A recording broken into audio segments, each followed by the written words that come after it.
At this point we have one attack platform, which is Kali, and one victim, which is Windows XP. But we also want to put a Linux machine in here for a victim. So we're going to go ahead and open up our web browser. And we're going to go to Google and we're going to search for a program called Metasploitable. And Metasploitable is a downloadable operating system. It is a virtual machine created around Linux that is actually made for testing and security tool practice because it has a bunch of vulnerabilities in there for us to exploit. So it's going to be a great learning environment for us. So we'll go ahead and click on the SourceForge link, and then we will download it, which comes as a zip file.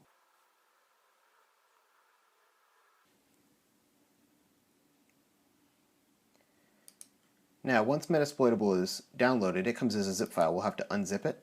On a Mac environment, you'll just double click it. In Windows, you'll right click and extract it.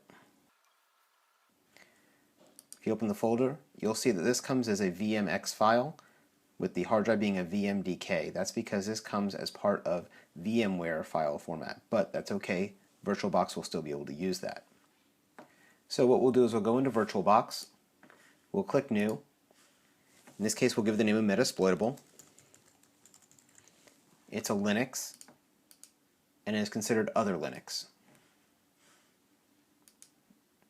Then we'll hit Continue. 256 megabytes is plenty of space for Metasploitable. And for the hard drive, we're going to click Use an existing hard drive, and then we're going to go to that download folder and select the VMDK file. Hit Create. Now the last two things we have to do is go to System, go to Processor, and again enable that PAE-NX, which will allow this Linux distro to work, and then click on Network and go to Internal Network because we don't want this touching the outside world, so we'll keep it on our internal network. And hit OK. At this point, we should be able to power it on with no issues.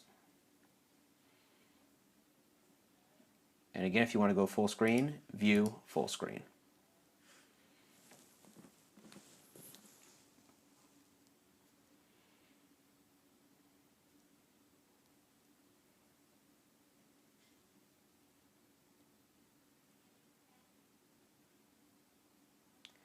And now we have Metasploitable.